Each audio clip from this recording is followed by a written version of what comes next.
Hello everybody, welcome back to the Unfan Podcast. Today we're going to go through every single team competing in the Euros this summer. I'm buzzing for it. It's less than a week away now. It's going to be a quick preview on every single team competing in the competition. Please make sure you subscribe and leave a like on this episode of the podcast. So much content coming your way over the summer. You simply do not want to miss it. I'm talking 3-4 episodes a day, roundups, England content, absolutely brilliant stuff, and you don't want to miss out. So please make sure you hit that notification bell as well, both of which are free. Why would you not do that? It's free. It's only the free subscription in the world probably, so make sure you do that. Today though, we're looking at every team competing in the competition, look at their manager, looking at their form, going into the tournament, their qualifiers, key players to watch out for, but all in a concise, quick way.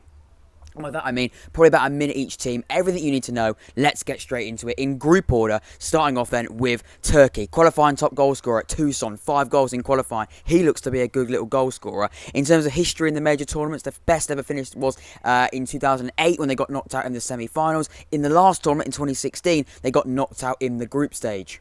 Key player, Burak Yilmaz, 35-year-old veteran striker, still playing his football in the French First Division. Just won the league with Lille. Very, very good achievement for him. Still at the young age of 35, banging in the goals. He looks like to be a really, really exciting player going into this competition. Great shot on him. One to watch out for then in Turkey, Ozan Tufan, a box-to-box midfielder. Really, really good player. Controls that midfield, but also a fantastic long shot on him. So he's a real excitement, and watch out for him for Turkey this summer. In terms of other players as well, I think they're a real team to watch out for. Sayuncu, Kabak as well. Some fantastic centre-halves there. And we then also talk about some really, really good other players, like the ones we've mentioned already in the podcast. Some quality players. I'm really, really excited to see what they can offer for Turkey. I think they're a real team to watch out for. Keep an eye out for Turkey. Next up then, Italy. They've got qualifying top goal scorer was Belotti. Their best ever Euros finish was in 1968 when they won the competition. In 2016, the last one, I remember it, the Zaza penalty miss against Germany. They lost 6-5 on penalties after a 1-1 draw there. So quite a disappointing finish for Italy. Think of the size and the history of that country in these competitions. Their coach, of course, Mancini, the ex-Premier League winner at Manchester City. He's going to be hoping to bring that club success into country. Key players as well, Marco Verratti. What a fantastic player he is. When you talk about PSG, fantastic technicality as a footballer, great passing range, really good dribbling ability. He's a player really to watch out for this summer in Italy. Great midfielder.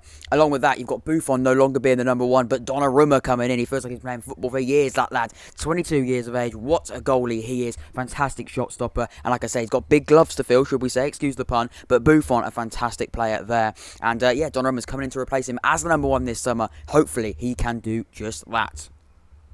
Next up then, we've got looking at Wales. Qualifying top goal scorer for him, Gareth Bale. Gareth Bale and Ramsey Moore. So it's quite spread across the players and across the team, you could say. Their best Euros finish was actually last tournament in 2016 when they got knocked out in the semi-finals. They lost 2-0 to Portugal, but a very good tournament for Wales. Manager situation's a little bit difficult, of course, with Ryan Giggs leaving the role, and then Ryan Page, the ex-under-21s international manager, coming in as caretaker boss. He's going to be leading the way in the dugout for Wales this summer. Key player, Gareth Bale. What a man he is. What a player Gareth Bale can be on his day. Still at 32 years of age. Still going strong. The actual talisman of Wales. Really excited to see what Gareth Bale can offer. The more he plays, we know what he can do as a player. We know what he can do in a Wales shirt. We've seen it for Tottenham this season. We've seen it for Real Madrid over the past few years. A really good player. Excited to see more of Gareth Bale this summer. Really excited to see that. Ampadu as well. I spent some time out on loan with Sheffield United. Not a great season in terms of the Sheffield situation being relegated, but generally he's shown that fantastic ability when it comes to playing out from defence, being a bit of a ball playing centre back, but also as well showing his versatility. He can play in midfield. We love versatility in a Euros tournament, in all major tournaments. Versatility, when you only pick 23 players, 26 players in this case, it's so important that you can do just that. So yeah, very excited to see those two players, Ampadu, Bale, Wales. Let's see how they can do. Moving on to Switzerland, then their qualifying top goal scorer was Itten with 3 goals. Their best Euros was in the round of 16. Actually, once again with Wales, their best tournament was in the last tournament in 2016. They got knocked out on penalties against Poland in the round of 16. For Switzerland, will you take that? I don't know. Let me know if we've got any Swiss fans watching. The key player, Granit Xhaka, a bit of a Marmite footballer, if you know what I mean. Some people love him, some people hate him, but generally you can't doubt his fantastic ability when he is on the ball, when he is tackling, when he's on it, when his mental side's on it. He can be a very, very important player and can be for Switzerland a a crucial player. And if they are going to be successful, Granit Xhaka is going to be a big part of that. They've also got the young lad, the 24-year-old, I believe. Yeah, it is Embolo, of course, Borussia Mönchengladbach player. He's been sort of really been struggling with injuries. Really, when you think about it, when he's on it though, his versatility, his pace, his power, a very, very good player. Another player to watch out for this time for Switzerland. Move on to Group B. We're getting through it quick and fast. Let's get straight into the next one. That's going to be Denmark. Denmark are their qualifying top goal scorer, and that's Christian Eriksen. Of course, no one else but him, the ex-Tottenham man, the current Inter Milan central attacking midfielder. Their best UEFA Euros finish was in 1992 when they actually won the tournament. Very, very good year for them then. In the last tournament in 2016, they didn't even qualify, so nothing to really go into there. Of course, we've already spoken about him. Their key player has got to be Christian Eriksen, isn't it? That attacking midfielder with a great technical ability. He really makes the Danish team tick. I think he's going to be a very, very important player.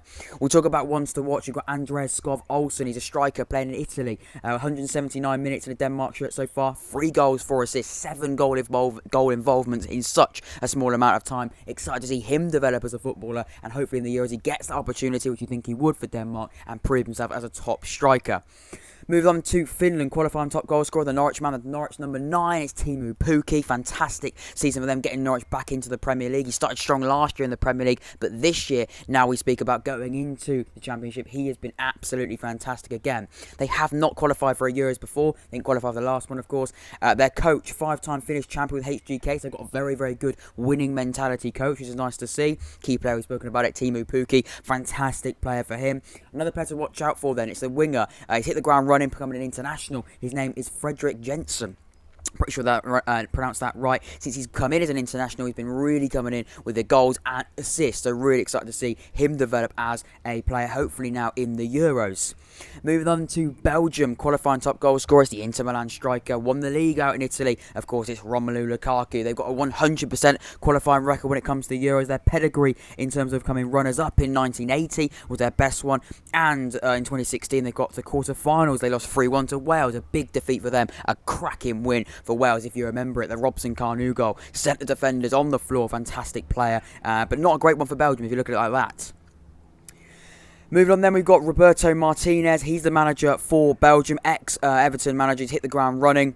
He took charge in 2016. A key player, obviously, is going to have to be Kevin De Bruyne, that player for Manchester City. He can turn left, he can turn right. His amazing passing range, his fantastic dribbling as well, and the shot as well is absolutely incredible. Love to see that. For Russia, we've got a few. Qualifying top goal scorer Artem Dzyuba. He's got 9 goals in qualifying. Their best UEFA Euro finish was in 1960 and the semi-finals in 2008. In the group stage in 2016, they finished. In the group stage in 2016, that was the last tournament finish. A very, very average season, average year, should I say, getting out of the group, not getting out of the group there, but a very, very successful World Cup, if you remember. I'm trying to remember that, because obviously we had the World Cup, and then obviously we had that. It's been such a long time since we've had a Euros. Key player for them, we've already spoken about Artem Dzyuba, then it's tall centre forward and Russia's captain, their top goal scorer among active internationals, and getting closer to Alexander's record of 30. So a very, very good record for them. He continue, hopefully, to bang in the goals for the Euros and for Russia. In terms of Group C, we're flying through it now, halfway through the groups, and we're now speaking about Netherlands. Of course, they didn't qualify in the 2016 Euros. However, in 1988, their best tournament, they actually won it. So a fantastic year for them in the 88 Euros, I should say. That's the word. I keep getting mixed up with Europa League and Euros. It's Euros, Jack. Get it in your head. We've got so much coming up this summer. You can't be getting that wrong for a whole month. Next up then, of course, we're going to be looking at a key player, and that's no further than the ex-Liverpool, now Barcelona man, Wijnaldum. What a player he is. A fantastic, fantastic player. And I'm really looking forward to see him play now, of course, for Netherlands this summer in the Euros. We'll talk about him as a real box-to-box midfielder, can surge into the opposition penalty area, and an excellent finish as well. Midfield dominance as well is another one of his key strengths. A fantastic player. When I think Gini Wijnaldum, I think all the way back to the time in the Champions League, coming from 3-0 down to win 4-0 at Anfield in the Champions League. He was electric that game, and that's just one of the fantastic performances we've seen from the captain of Holland. Another player to watch out for in that team, Memphis Depay, of course, didn't really work out for Manchester United, but since he's been at Lyon, he has been absolutely fantastic. So yeah, really good player to watch out for there. Keep an eye out open for Memphis Depay, fantastic player. Current top goal scorer as well with 22 goals. Moving on then to Ukraine, qualifying top goal scorer was Roman Yaremchuk. Great name, not very good at pronunciation, but a cracking name nonetheless. Of course, their coach is Shevchenko, Ballon d'Or winner in 2004. He also won the Champions League with AC Milan. That's also when he won his Ballon d'Or. Took charge of this Ukraine national team in 2016. He's been there quite a while when you think about it. Key player, of course, is that left-footed midfielder with a first name of Ruslan and a cracking second name that I'm not going to butcher. He's got incredible distribution from midfield. He can create space. He can glide between the lines. He can pass through those passing range as well. Great long shots on him, and he's currently playing his football in Italy for Atalanta. Another player to watch out for then, it's a little bit of a football manager guy. If you play football manager, you'll know about this guy. It's Victor, with another great name, another Russian name, Ukraine name should I say, that I can't pronounce. But he's a Victor, I'm pretty sure he's ginger, and he's a football manager gem. Fantastic right winger with a great dribbling ability. He can curve out moments of brilliance, whether it's a goal or assist or a game-changing run. Another player to watch out for Ukraine this summer. For Austria, qualifying top goal scorer was the ex-Manchester City, now playing his football in China, Marko Arnautovic, with 6 goals during qualifying. Their best Euros finish was in 2008 and 2016, and that was in the group stage. So not really too much of a fantastic finish there we look at Austria. However, we look at their key players. David Alaba, a fantastic player, versatile, now currently recently just joined Real Madrid from Bayern Munich. He's done so much in his career already, and he's not even really getting old enough. He's only about 28, and he's a fantastic player. So versatile, like we've already said. He can play centre back, centre midfield, CDM, cam, striker. Probably, well, I don't think I've seen him play striker, but you know what I mean. He can play off the flanks as well. Such a fantastic player. One player really to watch out for, David Alaba. He is an international manager dream. Watch out for David Alaba. Another player to watch out for, of course, is their midfielder, Lehmer. Missed most of last season through injury. Plays his football out in Germany for Leipzig, but generally a fantastic player to have in that midfield. He's got a great passing range, also very good in the tackle. He's also very quick as well for a defensive midfielder, so really excited to see him in a Austrian shirt this summer. Watch out for those two, and watch out for Austria. They got a good side.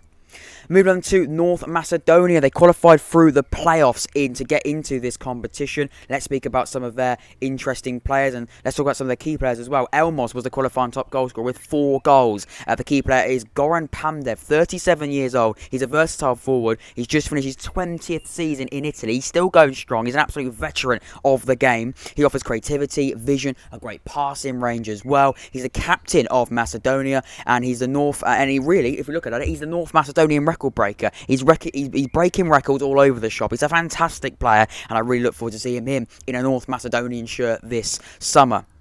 He also, interesting fact for you, he got the winning goal in the Euros to beat Georgia to get into the Euros as well. So he's to be fair, he's a North Macedonian god. He's a hero. He's practically the Prime Minister. He runs the gaff out in North Macedonia.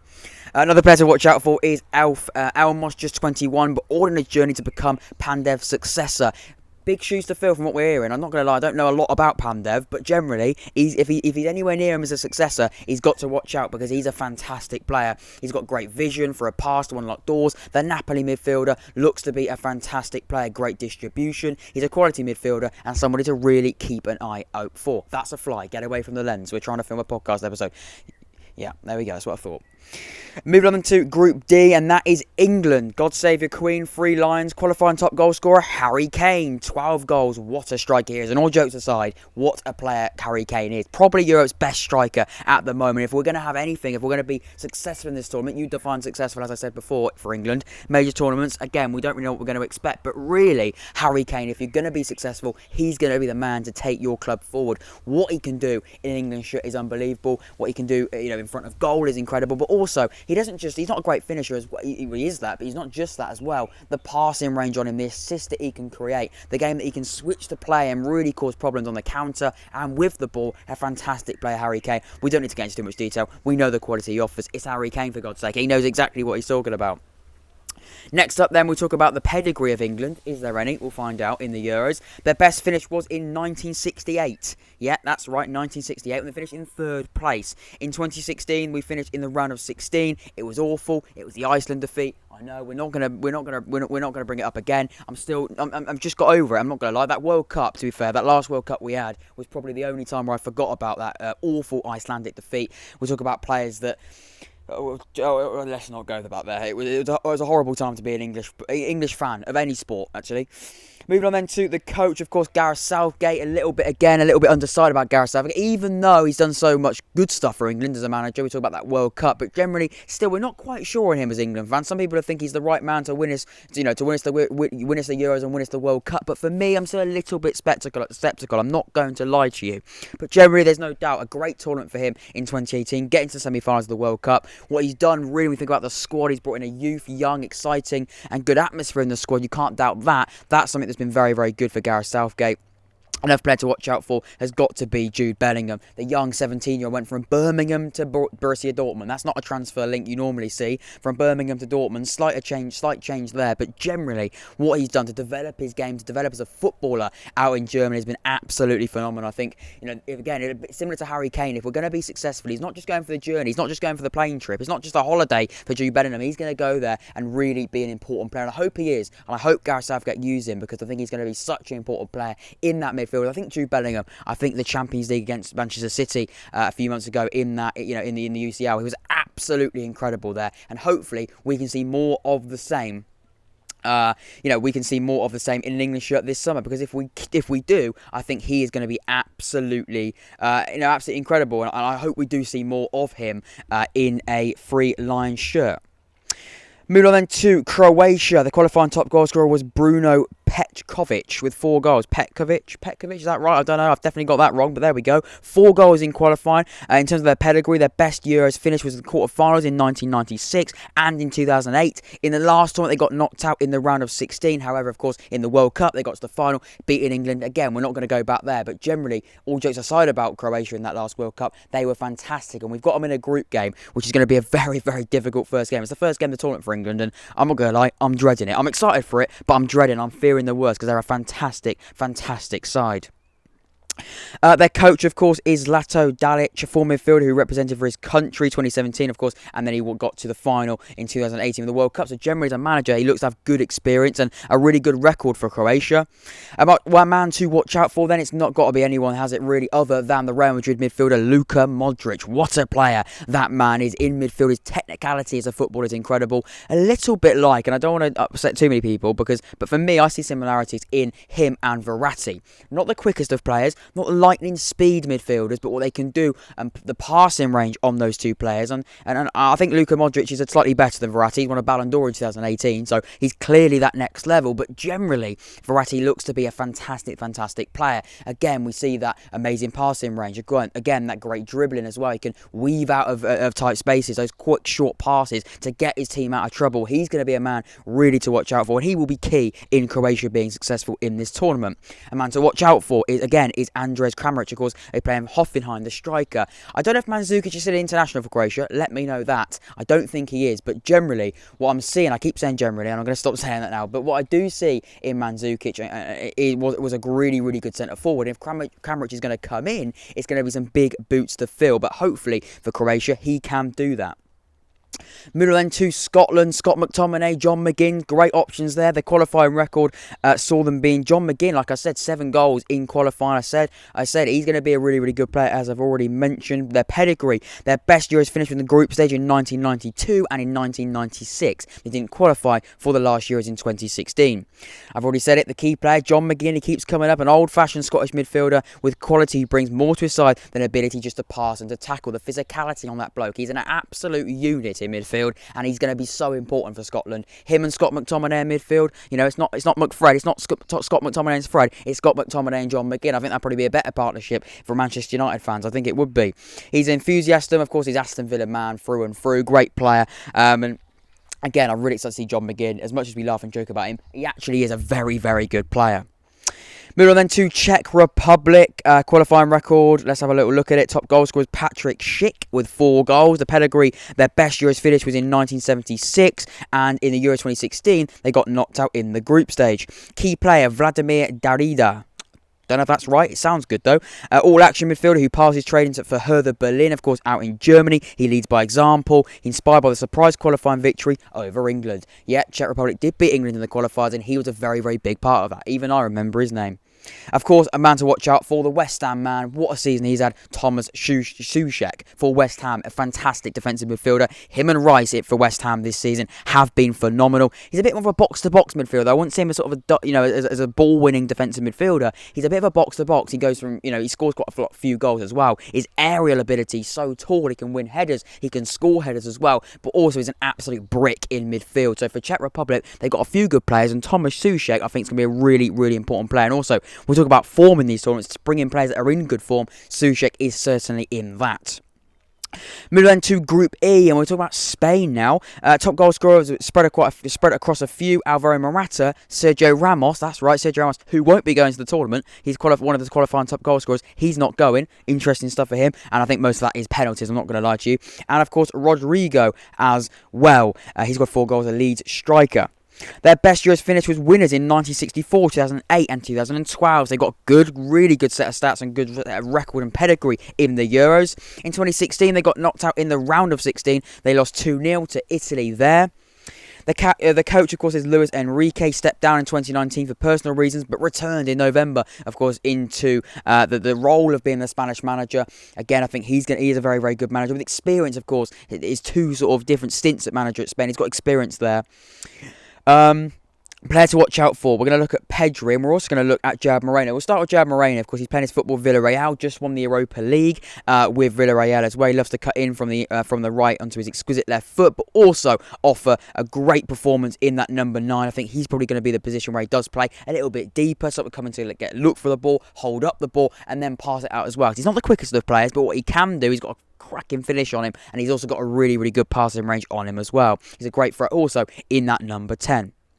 One to watch out for, like we've already mentioned, that's going to be Pedri. There's also been a number of great young talents for Spain, but this 18-year-old, again, a small but very, very quick, exciting prospect of a player, now getting his opportunity in the Euros. Watch out for Pedri. He looks to be very, very good. He can dominate the midfield at a sub like Barcelona. He can surely do it in the Euros. His football intelligence is frankly incredible. At the young age of 18, with a cracking sense of intelligence on the football pitch.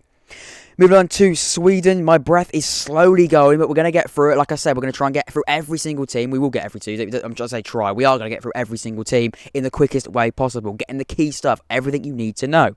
Sweden then. Qualifying top goal scorer was Robin Quaison with 5 goals. Pedigree in the Euros. That's right, Jack. Get it right. That's the tournament we're talking about. The Euros semi-finals in 1992, and then last time in 2016 they got knocked out in the group stage.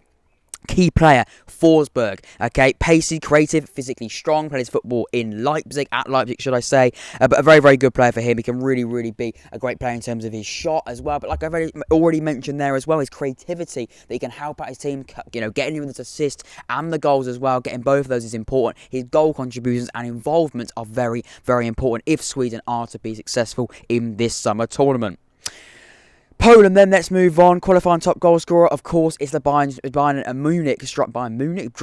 Munich striker, Robert Lewandowski. 6 goals in qualifying. Their best Euro finish was in 2016 when they got knocked out in the quarter-finals. And in the last tournament, 2016, again, of course, it was the quarter-finals because their best finish was in the last tournament. They got knocked out on penalties to Portugal. So, their key player then, of course, is Robert Lewandowski. What a striker he is. Of course, we know about his finishing, we know about that, but he's just an absolute goal scorer. There's not many other ways to look at it. He's Poland's most capped player. He's the all-time leading marksman. He just remains one of the most lethal strikers and poachers in the league. And in world football, you could say. So I don't think we can say much other than, Robert Lewandowski. He's an absolute quality lad and a quality player. Moving on to Slovakia.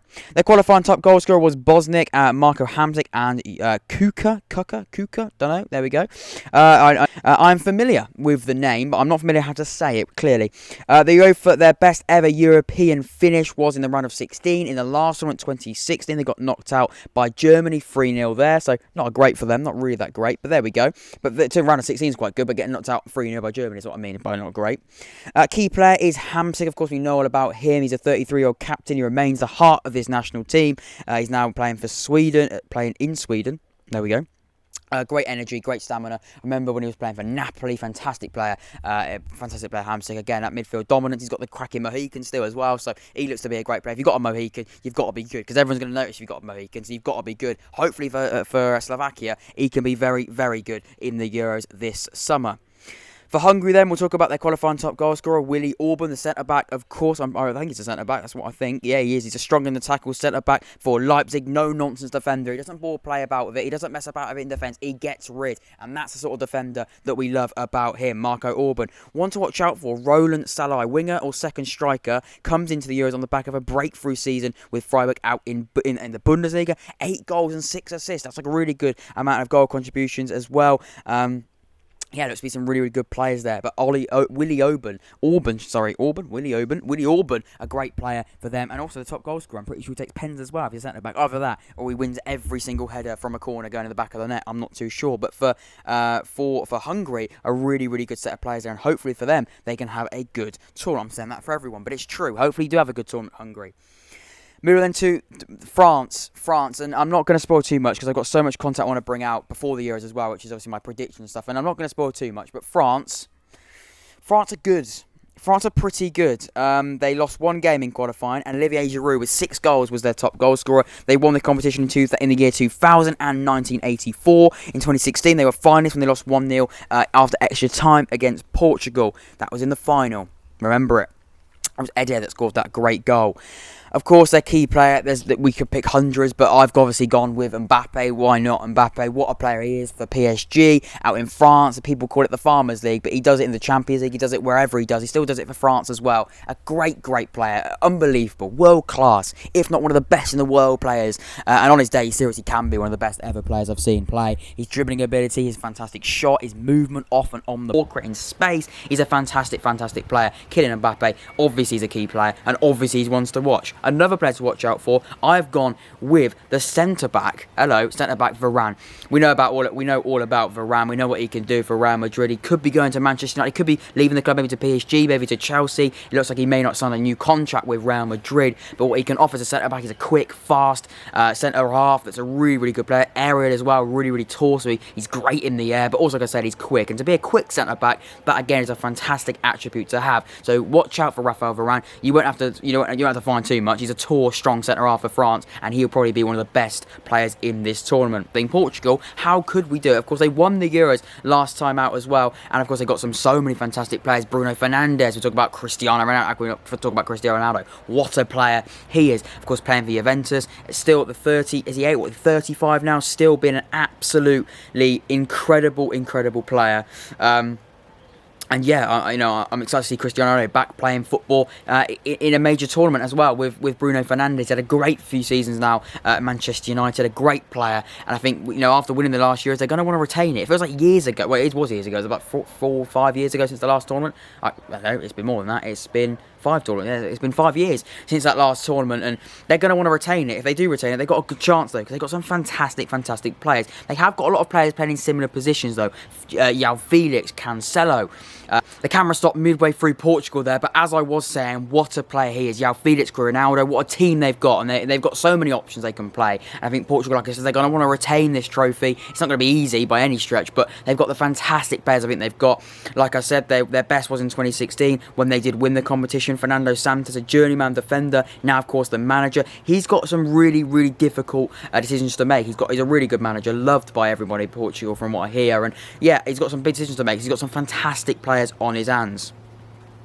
Moving on to Germany, the third team in this group of death. Of course, in Group F, their best finish was, of course, winners in 1972, 1980, and in 1996. They won the competition in semi-finals. They lost 2-0 to France, of course, in 2016. And for Germany, in the semi-finals, they had an awful World Cup. They did have a pretty decent, you could say, Euros finish, losing in the semi-finals. But we've got to talk about their manager, Lau. Of course, the ex-Bayern Munich manager, Flick, is going to come in and replace Lau. This will be the last time we see Lau in that German dugout.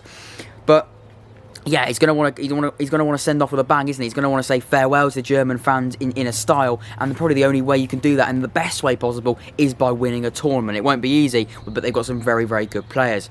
Key player Thomas Muller. They tried to sort of steer away from the players like Thomas Muller, dropping him and not seeing him. They wanted to sort of move away from that and bring the young players in, move away from a real Bayern Munich heavy side. But they've done that, it failed, they've now brought him back. That's about Kai Havertz, who's just won the Champions League there. He's also a player to watch out for. But again, him and the other players as well, he's a real player to watch out for. I look forward to seeing him. I look forward to seeing those players develop, and I look forward to seeing Kevin Holland, like I said, Kai Havertz as well, Leroy Sané, some unbelievable players. And like we mentioned there, even though I did get my notes wrong about the Champions League final there, but him and Kai Havertz, I think, could be a really, really important connection there. Him behind Kevin Volland, Kai Havertz, could be good, and he's definitely a player that could be one to watch out for. So that is it. That is every single team competing in the Euros this summer in a quick preview, probably about just over half an hour long. And to be fair, it's probably the quickest preview you're going to get, because it's a quick roundup of every single team competing in the competition this summer. I am buzzing for it. I'm about to record another episode of the podcast right after this. I'm recording about 3-4 episodes just today to get it out the week leading up to the European Championships kicking off, of course, on Friday, the first game, Italy against Turkey. So excited for it. And obviously England play again their game on Sunday. But so much content coming your way. Hopefully you enjoyed that. That was everything you need to know about every single team competing in the Euros this summer. Like I said, content like this will be coming out so regularly, like it would be. It's probably going to be quite, probably 3 or 4 episodes during that week just leading up to it. So please make sure you drop a like and leave a like on this. Drop a like and leave a like. That's the same thing, Jack. And subscribe as well. Both of which, like I said at the start, are free and easy to do. Also as well, hitting that notification bell when you go live. So we'll be doing live podcast episodes as well while this competition and while the summer progresses through the Euros as well. I'll be doing live and recording ones like this. If you hit the notification bell, you won't miss any of them, because you get notified when I go live and when I upload just a one like this, which is of course a recorded one. So please make sure you do both of those things. I've been Jack. This has been the Young Fan Podcast. Enjoy the summer weather in England. It's very, very nice. If you're not watching England, if you're watching any of the countries we've spoken about, good luck in the tournament. And hopefully you have a good rest of your day. I've been Jack. This has been the Young Fan Podcast. See you in a bit. Take care.